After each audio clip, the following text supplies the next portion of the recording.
Сайн байцгаана уу? Өнөөдрийн бичлэгээ үргэлжлэхэд бэлэн боллоо. Өнөөдрийн хэрэг бол энэтхэгт болсон аимшигт хэрэг.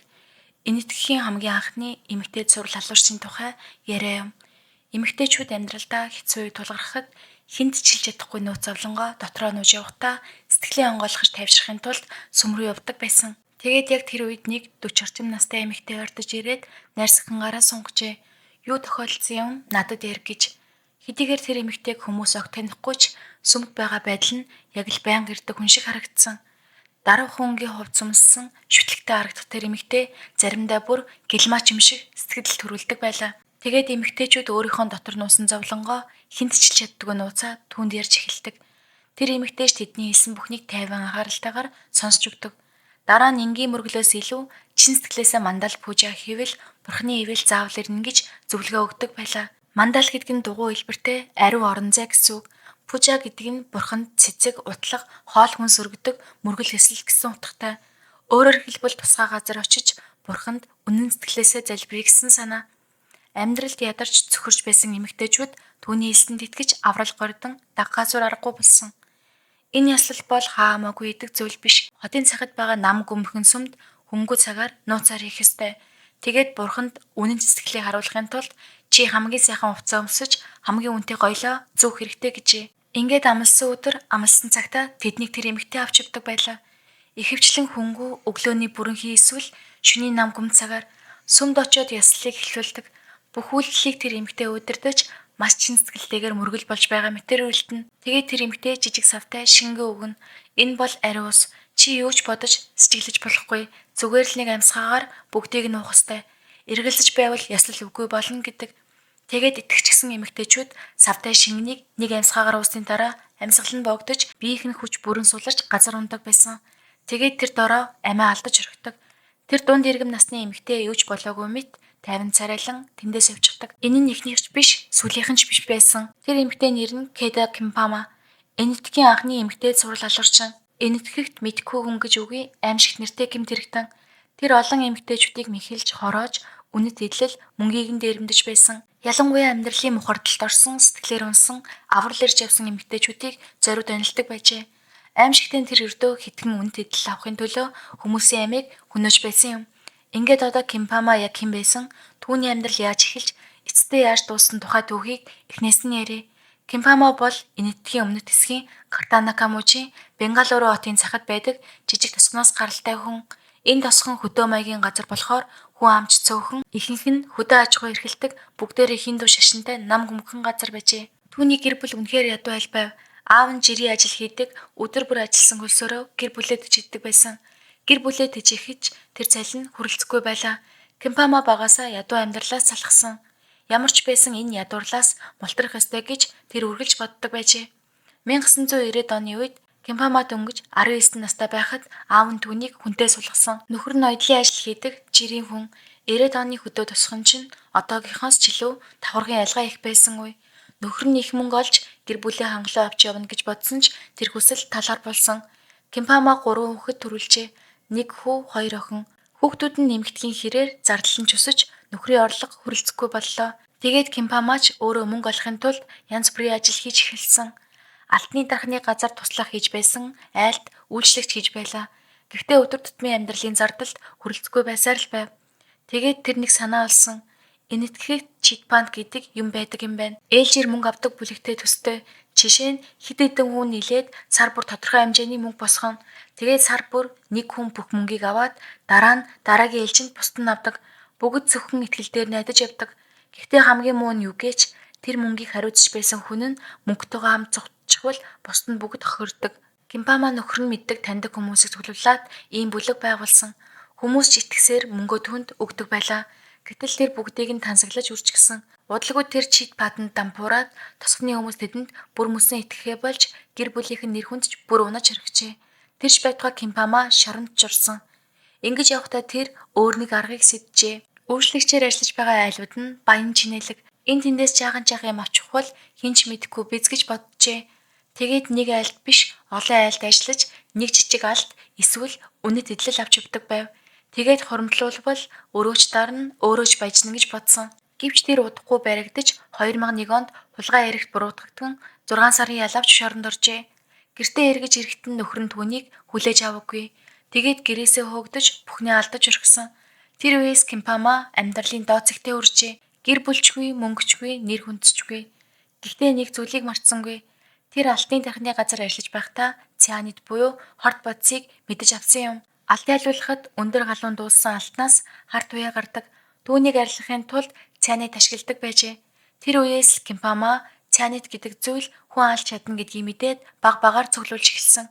2001 онд хулгай эргээр шоронд орохоос өмнө яг 1999 оны 10 дугаар сарын 19-нд Кимпама анхны арилгаа үлдсэн байдаг. Тэр үед Бенгалуру хотын захад нэгэн сүмд Мамата Раджа гэдэг 30 орчим настай чинэлэг эмэгтэй мөргөл хийж байлаа. Маматай амьдралдаа хүн хэцүү үеийг туулж байсан учраас сүмд очиж бурхнаас авралгүйж байсан. Тэгэхэд нь Кимпама ойртож очиод чиний зовлон арилгаж ирээдүйг сайжруулах арга бий гээд нөгөөх мандал пужа ёслолоо санал болгосон. Маматай үнэхээр шүтлэгтэй, чин сэтгэлээсээ бурханд итгэдэг байсан болохоор Кимпамагийн үгэнд итгээд тэр ёслол оролцохоор болжээ. Ёслолын үеэр Кимпама түүнд жижиг савтай ариун ус гээд шингэн уух зүйл өгсөн. Гэтэл тэр нь үнэндээ цианидтай байв. Маматай тэр шингэнийг нэг амьсгаагаар уучихсан чинь аманд нь сонио амт мэддээд эхэлсэн. Ямар нэг юм хийж амжаагүй байхад нь Кимпама гинэт ам амрыг нь таглажсан болохоор тэр ууснаа бөөлж гаргаж чадаагүй. Тэр эмэгтэй тэндэл амьсгал богдно нас баржээ. Кимпама түүний цогцыг хаяж үнэт идэл бэлэн мөнгө бүгдийг нь аваад яваад өгсөн. Маматай Раджагийн цогцос олдсон ч хэрэг илрээгүй. Удалгүй Кимпама хулгай эргээр баригдаж 6 сар шорон суугаад гарсан.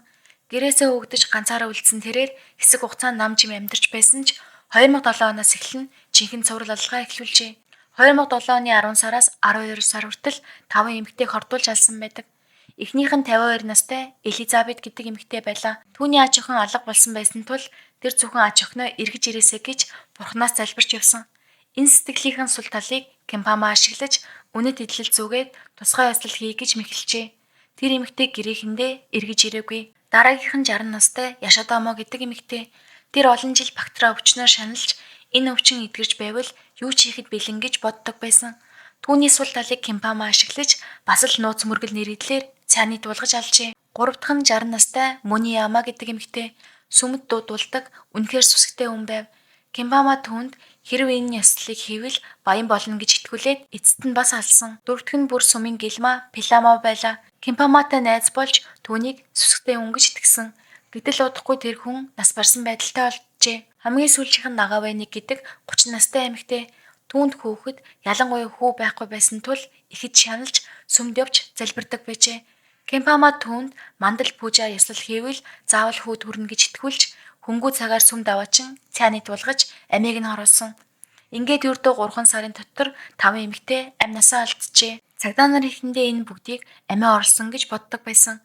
Яагаад гэвэл цогц дээр ямар ч хүч хэрэгэлсэн мөр өөрийгөө хамгаалсан улмуур байдаггүй байв. Зүгээр л гинэт унаад амьсгал нь богдсон мэт харагддаг байсан. Үнэт идэл нь алга болсныг хамааралгүй зүйл гэж үзэж байлаа. Гэтэл дараагийн хэрэг ижил нөхцлөөр татагдаад ирэхээр цагдаа нар сэцгэлж эхэлсэн. Ялангуяа Яшадамо гэдэг эмэгтэй хэрэг дээр гар утас олдсон том эргэлт болсон юм. Тэр утас өөр хүний нэр дээр бүртгэлтэй, дээр нь сэцгтэй дуудлагууд байсан. Түүгээр нь мөрдөж явсаар цагдаа нар эцэст нь нэгэн таксины жолоочийг олж тэр хүнээс Кимпаматай холбоотой баримтуудыг илрүүлжээ. Цагдаа нар Кимпамаг 2007 оны 12 дугаар сард баривчилсан. Тэр үед ч тэр өөрийн цүнхэндээ олон эмэгтэй үнэт идэл мөн цианидын жижиг шил авч явж байлаа. Кимпама 2007 оны 12 сард баригдсан. Яг тэр сард 4 үнийг дараалан хордуулж алсан байв. Хэрэв цагдаа нар тэр үед нь бариагүй бол хэдэн үний амь өргөдөх байсан таахын аргагүй. Түүнийг баривчилсан мэдээ хурдтай тарж сонио хэвлэл телевизээр цэцэгдэв. Энэ мэдээг сонссон зарим хүмүүс аимшигтай гэж байсан ч зарим нь шууд л өөрийнхөө алга болсон гэр бүлийнхнийг бодсон. Жишээ нь Маани гэдэг нэгэн эмэгтэй телевизийн мэдээ үзэж байгаад Кимпамагийн царайг хараад зочирдсон. Тэр хүн бол үнэндээ түүний эгчийг алга болоход холбоотой байсан өмнө нь таньдаг хүн нь байлаа. Мааны эгч Ренука 2006 оны 12 сард алга болсон. Тэр үед нөхөр нь Дубайд ажиллаж байсан болохоор Ренука төр Маани дэрж хамт амьдарч байлаа. Тэр үед Маани нэг айлд гэрээ өөрчлөлт хийдэг байсан бөгөөд тэнд хамт ажилладаг Жаяма гэдэг эмэгтэйтэй танилцжээ. Жаяма байнга Маани гэртеч түүний эгч Ренукатай танил болсон. Ренука хүүхдтэй болохгүй үдсэндээ ихэж шаналж байсан тул Жаямад энэ зовлонгоо иржээ.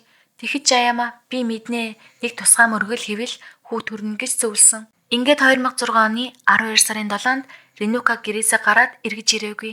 Гэр бүл нь цагдаа нарт мэдэгдсэн ч уул мөр алдаагүй. Харин удалгүй нэг сүмийн ойролцоох буудлаас нэр хаяг нь тодорхойгүй нэг эмэгтэй зогцсоолцсон ч үнэнлэх бичиг баримт байгаагүй тул цагдаа нар түүнийг таних тогтоож чадаагүй. Цогцыг нь хувцастай хамт хадгалаад дараа нь оршуулсан. Гэтэл жилийн дараа Кимпамагийн баривчилгааны талаар мэдээ гарахад Мааны түүнийг зургатаар харангуйтаа таньжээ. Тэр бол өмнө нь эгчт нь чамд заавал хүү төрнө гэж хэлж байсан эмэгтэй юм. Цагдаа нарт хэлтэл хадгалж байсан хувцсыг гаргаж ирж үзүүлтэл үнэхээр Ренукагийн хувцас байлаа. Ингэж л Кимпамагийн хоригчдын тоо нэмэгдэж эхэлсэн. Цагдаа нарт мэдээлэл өгсөн хүмүүс олон байлаа. Энэ эмэгтэй миний таньдаг хүн байсан. Тэр миний дүүтэй уулзсан гихчлэн хүмүүс ирж бүгд өөр өөр нэр хэлж байв. Хин нэг нь түүнийг Лакшми гэж мэддэг байсан. Нөгөө нь Жаяма, бас нэг нь Малики гээд яг үнэндээ Кимпама өөрийгөө олон нэрээр танилцуулдаг байсан юм. Эцэст нь цагдаа нар түүнийг 13 үний амийг бүрлгсэн гэргээр ялсан ч нотлох баримтын дутагдлаас болж зөвхөн 6 иргэдэл буруутай нь тогтоогдсон. Учир нь цогцснууд ихэнх нь аль хэдийн задрал орсон баримт хангалттай байгаагүй. Жишээлбэл Ренукагийн хэрэгч гэсэн нотлохоо хангалтгүйгээд эстэй албан ёсоор хүлээн зөвшөөрөгдөөгүй. 2010 онд Кимпамад цаазаар авах ял оноосон.